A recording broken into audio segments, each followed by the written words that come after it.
Hi, it's Alex from laughingplace.com. You're watching Laughing Place on Location.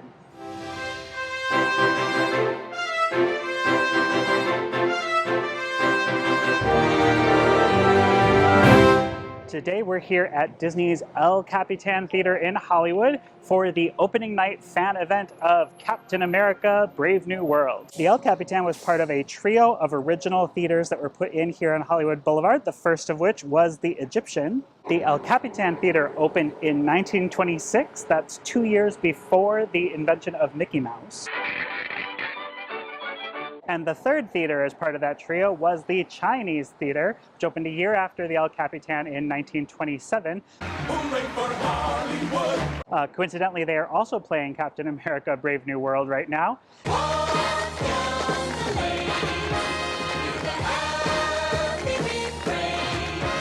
Today, we have these three movie palaces, all within about a block of each other: the Egyptian, Disney's El Capitan Theatre, and the Chinese Theatre.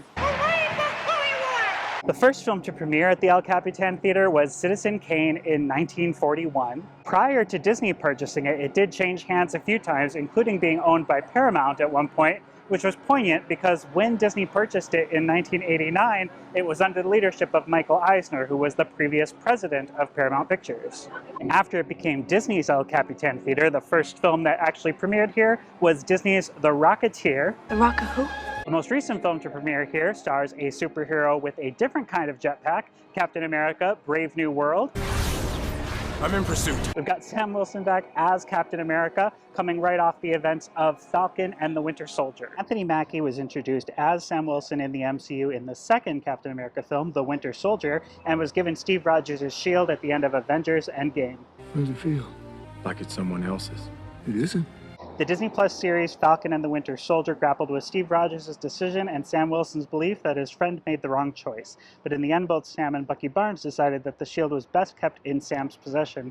And so here he is in his first standalone Captain America film, Brave New World. Disney's El Capitan Theatre is famous for these opening night fan events. They usually pull out all the stops and give you a really great time. For this show, some Disney cast members who are veterans graced the stage for a very patriotic welcome. We are proud to welcome and honor our fellow cast members representing all branches of the military. We recognize the commitment and dedication it takes to serve. And the El Capitan Theatre salutes you and thanks you for your service, sacrifice, and dedication to our country. Ladies and gentlemen, let's give our veteran cast members a big round of applause.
film also brings forward Joaquin Torres from Falcon and the Winter Soldier, his first time on the big screen as Falcon. Thaddeus Thunderbolt Ross is also back in this film, previously played by the late William Hurt, now played by Harrison Ford.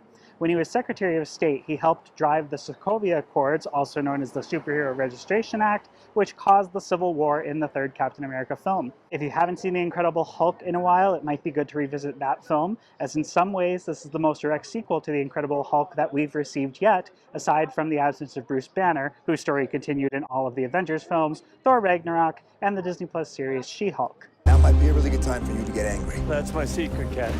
I'm always angry. You may recall that Thaddeus Ross was helming a top-secret military project to recreate the Super Soldier Serum. You know, I hate to say I told you so, General, but that Super Soldier program was put on ice for a reason.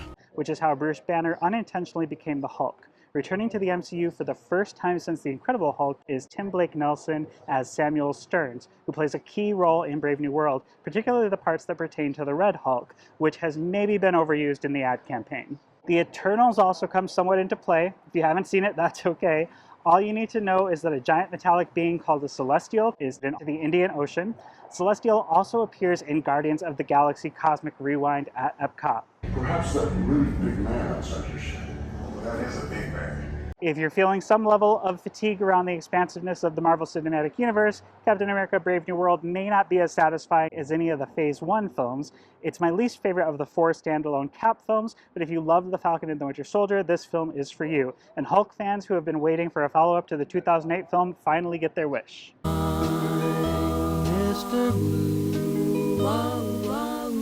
Part of the event was swag that we all received as we walked in. It's this cool reusable Captain America Brave New World bag. We got a Funko Pop figure of Sam Wilson as Captain America, a cool metal popcorn bucket, an event credential that we got to wear during the event, and on our way out, as an extra option, you could pick up a branded can of Barbasol shaving cream and a single-use razor. This was great because I don't know if you can tell, I need a shave. We also received a copy of the all-new Captain America comic book. This is the Visa variant that is exclusive to select movie theaters that are playing Captain America Brave New World. As a Visa variant, it not only has a different cover, but it also has a bonus comic in the back that is an Avengers story that does include a Visa card. And on the back, it has a cool Marvel-themed financial planner. That's it for this episode of Laughing Place on Location. Thank you so much for watching. Captain America Brave New World is now playing in theaters worldwide, and if you are in the LA area, I highly recommend seeing it at Disney's El Capitan Theatre. Next week, Marshall will be your host, taking you through the wonderful world of Disney-branded Bath & Body Works products. Thank you so much for watching. Have a great day. Take care. Bye.